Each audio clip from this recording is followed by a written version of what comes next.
Welcome to Part 2 of Section 3 in Neurology. In the last part of this section, we introduced the cranial nerves and had begun going through some examples. In this section, we'll continue going through important examples to tie all of the information together. Let's get started. When the patient is asked to say "ah" in an attempt to elevate the palate, the uvula deviates to the right. What cranial nerve shown below is likely damaged? Remember, the vagus nerve normally innervates the muscles of the soft palate, which helps elevate that side of the mouth and keep the uvula midline. When the vagus nerve is damaged, the ipsilateral palate can no longer be elevated, which results in unopposed elevation of the opposite side when the patient says "ah." In other words, damage to the vagus nerve results in deviation of the uvula to the opposite side. So damage to cranial nerve 10 results in contralateral deviation of the uvula. From the question stem, we can see that the patient's uvula deviates to the right, which must mean the left vagus nerve is affected. With this in mind, we need to be able to identify the vagus nerve from this anterior view of the brainstem. Because we're looking at an anterior view of the brainstem, we can deduce that this is the right side and this is the left side. In this case, we can see the left vagus nerve right here. If we look at figure 8.22 again, we can see all of the cranial nerves labeled. Again, this is figure 8.22. We can see the vagus nerve is right here. From table 8.1, we can see that the vagus nerve is responsible for elevating the soft palate and keeping the uvula midline. Okay, let's do another question. A 65-year-old female presents to the neurologist with numbness of the anterior tongue with taste intact and difficulty chewing food. The damaged nerve passes through which foramen of the skull? Okay, because this patient has numbness of the anterior part of the tongue and difficulty chewing food, we can deduce that the mandibular branch of the trigeminal nerve must be affected. So, V3. As we can see from table 8.1 from your text, the mandibular branch of the trigeminal nerve is responsible for sensation around the mandibles, sensation of the anterior 2/3 of the tongue, as well as muscles of mastication. It's important to remember that taste of the anterior part of the tongue is innervated by the facial nerve and not the mandibular branch of the trigeminal nerve. Again, this is sensation of the anterior 2/3 of the tongue, but not taste. From figure 8.23, we can see that the mandibular branch of the trigeminal nerve passes through the foramen ovale. So this region right here. So again, from the question stem, we should notice that sensation from the anterior tongue is damaged and that the patient has difficulty chewing food. Both of these symptoms should make us think of damage to the mandibular branch of the trigeminal nerve. And then we need to recall that this nerve traverses the foramen ovale. Okay, let's do another question. A patient presents with deviation of the left eye toward the midline when asked to look straight ahead. The neurologist suspects a tumor compressing which region of the brain? So the right eye is not mentioned, so we can assume it's unaffected. But the left eye deviates medially, like this. Again, right eye is unaffected. Recall that the abducens nerve innervates the lateral rectus muscle, which is responsible for moving the eye laterally. If the abducens nerve is damaged, then the medial movement of the eye is no longer counterbalanced by the force of the lateral rectus, so the eye will tend to move medially. So in this case, the lateral rectus is affected, which means the abducens nerve must be affected, which again is cranial nerve 6. And recall that cranial nerves 5 through 8 emanate from the pons. In this case, we're asked which region of the brain is being compressed by a tumor, so the answer is the pons.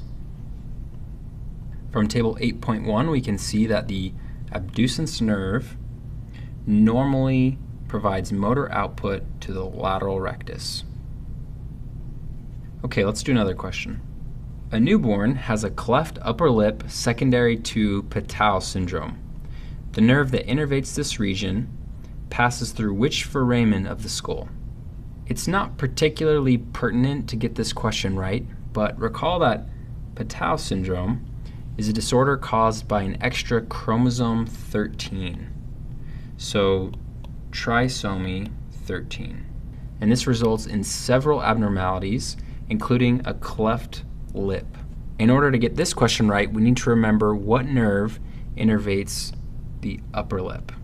Remember, the upper lip is innervated by the maxillary branch of the trigeminal nerve. From table 8.1, we can see that the maxillary branch of the trigeminal nerve provides facial sensation around the maxilla. And this would include the upper lip. From figure 8.23, we can see that the maxillary branch of the trigeminal nerve passes through the foramen rotundum. Okay, let's do another question. When a patient is asked to look to the left eye moves laterally and the right eye moves medially and slightly superior. What part of the brainstem is likely involved? Okay, let's draw this out to see what's happening. This will represent the patient's right eye, and this will represent the patient's left eye. From the question stem, we can see that when looking left, the left eye moves laterally. So let's show that here. When looking left, the left eye moves laterally. The right eye moves medially, as expected, but also slightly superior, which is unexpected. So like this. These clinical findings should make you think of damage to the trochlear nerve. Recall that normally the trochlear nerve innervates the superior oblique muscle. If we draw an eye that's normal over here, we can see that the superior oblique muscle normally inserts on the eye at an angle like this. It can be somewhat difficult to visualize, but this muscle normally causes the eye to move downward like this, as well as intort or internally rotate like this. This means when the trochlear nerve is damaged, the eye has a difficult time moving downward and internally rotating. This is also why when the patient is asked to look to the left, the right eye moves slightly upward. Normally the eye movement is balanced by muscles pulling upward and downward, so a loss of the superior oblique muscle will result in an excessive upward force. Examiners commonly like to mention that the patient has difficulty going downstairs or reading because these actions commonly involve looking down. Okay, so we know that the trochlear nerve is damaged, but the question is asking what part of the brainstem is likely involved. In order to get this question right, we need to recall that cranial nerves 3 and 4 emanate from the midbrain. So in this case, the midbrain is likely involved. Again, this is table 8.1 from your text, which tells us that the trochlear nerve provides motor output to the superior oblique muscle. Okay, here's another question. How would damage to the facial nerve alter hearing? Recall that the facial nerve normally innervates the stapedius muscle, which helps stabilize the stapes bone. In other words, the facial nerve innervates the stapedius muscle, which dampens sound. So the facial nerve normally innervates the stapedius muscle, which dampens sound. When de-innervated, the stapedius muscle loses its control on the stapes bone such that the bone can oscillate more forcefully, causing the patient to experience sensitivity to sound or hyperacusis. As we can see, damage to the facial nerve would result in hypersensitivity to sound. From table 8.1, we can see that the facial nerve is normally involved in modulating sound. And again, that is through the stapedius muscle. Okay, let's do another question. An MRI shows a fracture of the right hypoglossal canal. What symptoms would be present in the patient? Recall that the hypoglossal nerve traverses the hypoglossal canal. Damage to this nerve results in ipsilateral tongue deviation. Normally, the muscles innervated by the hypoglossal nerve help stick the tongue out like this. So here's the tongue. They normally help the tongue move out like this. In this question, the right hypoglossal nerve is damaged, which means the right side of the tongue is paralyzed. Right, left, right is paralyzed. This means the actions of the muscles on the left side of the tongue are unopposed, which will cause the tongue to deviate to the right. Some students use the mnemonic, "the tongue licks the wound," to help them remember that when the hypoglossal nerve is damaged, the tongue deviates to the same side that was damaged. Again, from table 8.1, we can see that the hypoglossal nerve is normally responsible for moving the tongue. From figure 8.23, we can see that the hypoglossal nerve normally traverses the hypoglossal canal. Okay, let's do another question. 1 month ago, a 23-year-old male developed a ring-like rash after hiking in the Appalachian Mountains. He presents to the emergency department today due to complete paralysis of the right side of his face. What region of the brain is likely involved?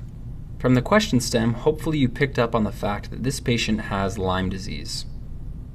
Recall that Lyme disease is caused by a microbe called Borrelia burgdorferi, which is commonly transmitted by the Ixodes deer tick, which is prevalent in the northeastern United States. Stage 1 of Lyme disease commonly results in a ring-like rash. This rash is called erythema migrans, which our patient had after hiking through the Appalachian Mountains. Stage 2 of Lyme disease can result in facial nerve palsy. For step 1, it's important to know that Lyme disease results in damage to the lower motor neuron of the facial nerve, which results in complete paralysis of the ipsilateral face. Let's draw this out again to remind you of the unique neural pathway of the facial nerve. This will represent the facial nucleus in the pons, which contains an upper component, so U for upper, and lower component, L for lower. The upper component receives innervation from both cerebral cortices, whereas the lower component only receives innervation from the contralateral cortex. Let's draw this out. So again, as you can see from this image we've just drawn, the upper component receives dual innervation, whereas the lower component only receives innervation from the contralateral cortex. It's important to know that the upper component of the facial nucleus innervates the superior aspect of the face. So this will represent the face, and the upper component innervates the upper face, whereas the lower component innervates the lower face. So again, Lyme disease results in damage to the lower motor neuron of the facial nerve, which means both the upper and lower components of the facial nucleus would be damaged. As we can see from this pathway, damage to the right facial nucleus would result in complete paralysis of the right side of the face. This is figure 8.25 for your review, which illustrates the facial nerve pathway we just discussed. So again, the question is asking about what region of the brain is likely involved. As I just showed, the facial nucleus is damaged due to Lyme disease, which means the pons must be involved. Recall that cranial nerves 5 through 8 emanate from the pons, so in this case we can assume that the pons must be involved. Okay, let's do one more question. A 26-year-old male presents to the emergency department after an automobile accident. Upon examination, the physician notices several abnormalities of the right eye, including ptosis, mydriasis, and an inability to look to the left. What foramen of the skull was likely fractured? From the symptoms provided, we should be able to deduce that the patient has damaged cranial nerve 3, or the oculomotor nerve. From Table 8.1, we can see that damage to the oculomotor nerve would result in ptosis or drooping of the eyelid because the oculomotor nerve normally assists with eyelid elevation. We'd also expect the right pupil to be dilated or to experience mydriasis because the oculomotor nerve normally causes pupillary constriction. Finally, we'd expect the patient to be unable to look medially because the medial rectus is damaged. So again, from the question stem, we can see that the patient has abnormalities affecting the right eye, including ptosis, mydriasis, and an inability to look to the left, which should make us think of damage to the oculomotor nerve. From figure 8.23, we can see that the third cranial nerve traverses the superior orbital fissure. So the right superior orbital fissure was likely fractured, resulting in damage to the right third cranial nerve. So again, this patient has ptosis, mydriasis, and an inability to look to the left. This is all occurring in the right eye, which should make us think of damage to the right oculomotor nerve. So cranial nerve 3, and again, this nerve traverses the superior orbital fissure.